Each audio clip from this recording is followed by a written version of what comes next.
kubeba abiria 1200 na tani 400 za mizigo pamoja na magari matatu makubwa na magari madogo 20.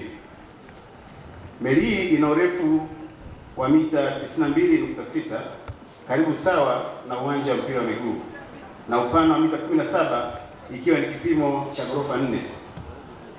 Meli hii imeundwa kwa viwango vya kimataifa. MV New Mwanza ina mitambo mikubwa, yani main engine miwili, kila mmoja ukizalisha kilowatt 2380. Inayo vifaa vya kisasa vya kuongezea meli na ina mwendo kasi wa juu knots 16.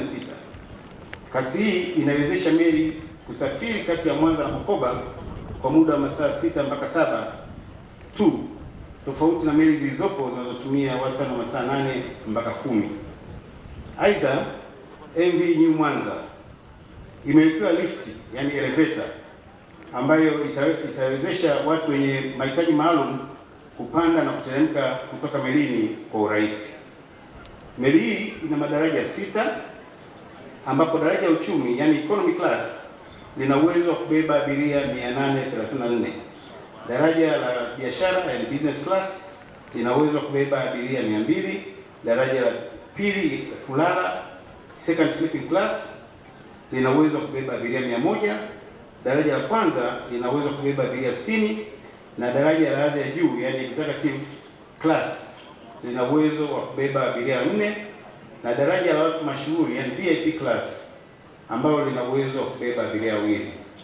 Mradi wa ujenzi wa meli hii ulianza kutekelezwa mwaka 2019 Januari, na ujenzi umetumia gharama za dola za Marekani milioni 51.8, sawa na shilingi bilioni 120.5 za Tanzania.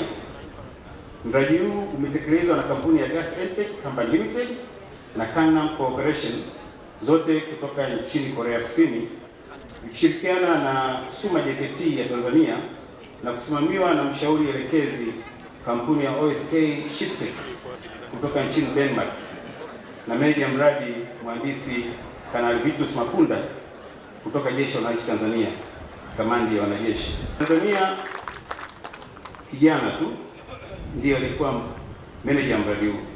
Ushirikiano huu umewezesha Watanzania kupata ujuzi na uzoefu wa ujenzi wa meli. Wakati serikali ya awamu ya 6 inaingia madarakani, mradi huu ulikuwa umefikia 40% ya utekelezaji. Tunaishukuru serikali ya awamu ya 6 chini ya Mheshimiwa Rais Dr. Samia Suluhu Hassan, ambaye imewezesha mradi huu kukamilika kwa kutoa kiasi chote cha fedha kilichohitajika kukamilisha mradi huu wa ujenzi wa meli hii.